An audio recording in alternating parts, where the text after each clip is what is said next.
courte ligne, la vache. Créneau d'un chien, la belle vache, cria son rapin Poloche, le paysagiste Modruc. Le peintre, qui depuis 20 minutes promenait par les ruelles du village son pliant, sa boîte à couleurs et sa perplexité d'artiste en quête d'un coin à croquer, avait fait une soudaine halte devant un de ces riens délicieux où tient la campagne tout entière. Un champ d'herbe haute, rien de plus, révélé à l'improviste au détour d'un toit à cochon, mais baigné du soleil de juin, déchiré d'ornières profondes, et où couraient en ongues légères des ombres portées de pommiers blancs. Une vache au repos y paissait, dont l'imminente maternité avait fait un ventre un baril. Son inquiétude éveillée à l'exclamation de Modruc, elle avait dressé lentement sa tête formidable et douce, un bloc d'acajou massif sur lequel du lait répandu eût séché au hasard des pentes, et immobile elle attachait sur les deux hommes le strabisme hébété de ses yeux, le muet ronchonnement de sa bouche d'où pendaient des baves de gâteux et qui mâchaient. C'était une berrichonne de petite race, aux pieds allongés, aux côtes en relief, aux sabots fourchus, et qu'on devinait mou, une bête superbe. Modruc, qui était connaisseur, la proclama laitière hors ligne, en état de donner ses 12 litres par jour.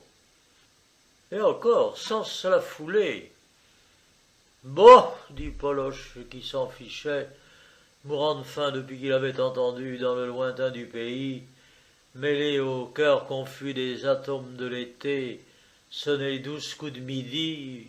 Alors, allons-nous bientôt déjeuner? Modruc, tout à son emballement, poursuivit. Crois-tu qu'elle est belle? Non mais regarde-moi un petit peu ces finesses de coloration. Le rose des pis, oh, est-il assez délicieux? Mais c'est le volubilis lui-même. Tonnerre de bleu, mais oui, elle est belle. Et sale comme un peigne avec ça, hein, Poloche? Vois-tu sur ses flancs, ces plaquages de crasse épaisse, et ses cuisses où des lits de boue ont séché, si on dirait pas de la peau de crocodile? Il s'émerveillait tout de bon, ayant l'impressionnisme échevelé quelque peu, l'admiration systématique du brutal et du mal peigné. Par-dessus la traverse de bois qui clôturait le pâturage, il avait allongé son bras, s'efforçant d'atteindre la vache. Elle est mignonne, cette grande fille-là, pour sûr alors, elle est mignonne. Le fait est qu'il eût pris un plaisir enfantin à éprouver du bout de son doigt les piquants du croissant de lune dressé sur le front de la bête, à heurter de son index plié ce crâne plat d'une dureté de granit. Mais la vache ne comprenait pas.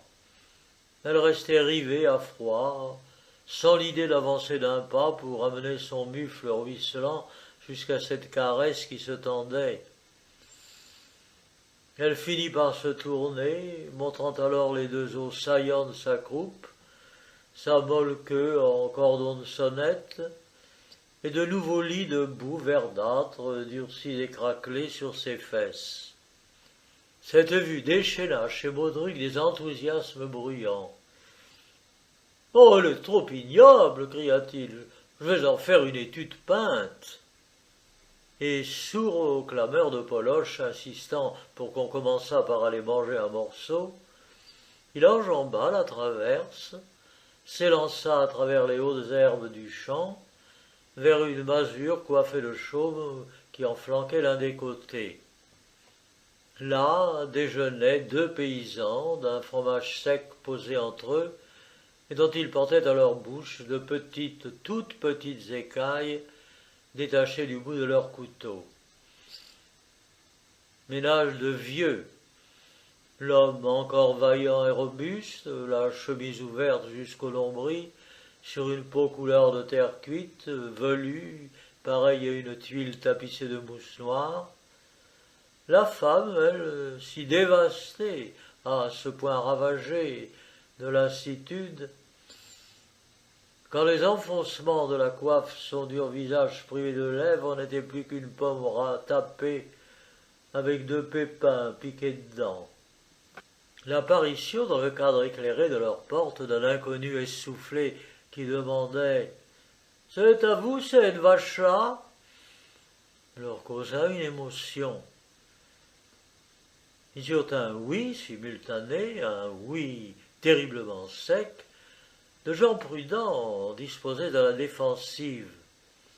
Mais ils se regardèrent effarés, car « Oh, c'est pas pour vous l'acheter, disait Baudruc.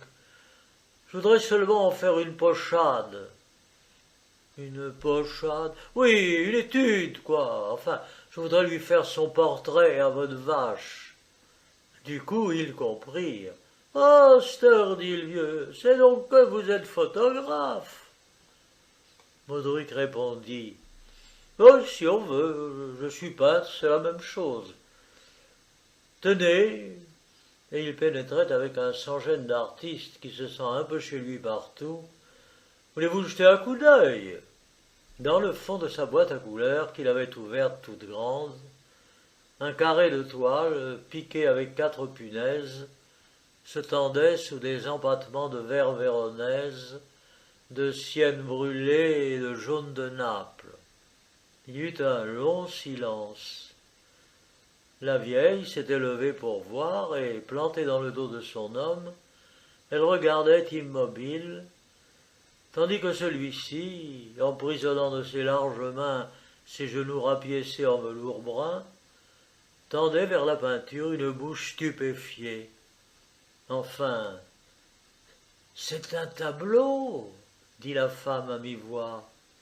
Oui, fit l'homme, c'est un tableau. Puis la tête hochée lentement, par 3 fois. Diable, faut pas être sourd pour faire ça. Ce fut tout. On tomba d'accord au surplus, ce qu'il fallait démontrer. Eh bien, dit Baudruc, c'est convenu. Je laisse mon pliant et ma boîte.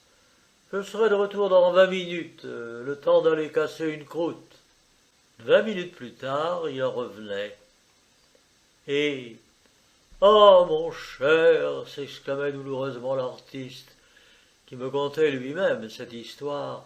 « Dans quel état je la retrouvai, ma vache, quand elle reparut à mes yeux au détour du toit cochon qui bordait le pâturage.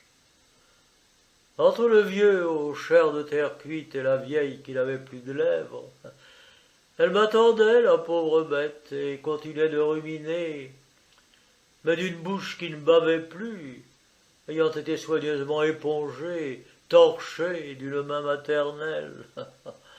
Ces 2 brutes, affolées d'orgueil, l'avaient faite belle comme pour une noce, rincée comme un verre, récurée comme une casserole, cirée comme une paire de chaussures. Ses cornes grattées au papier de verre arboraient des blancheurs de craie, cependant que, vernis de pétrole, ses sabots reflétaient le jour à l'égal de 4 miroirs, et que sa queue, parée au bout d'un papillon de satin rose, faisait songer à la tresse blonde de Mademoiselle Reichenberg au second acte de l'ami Fritz.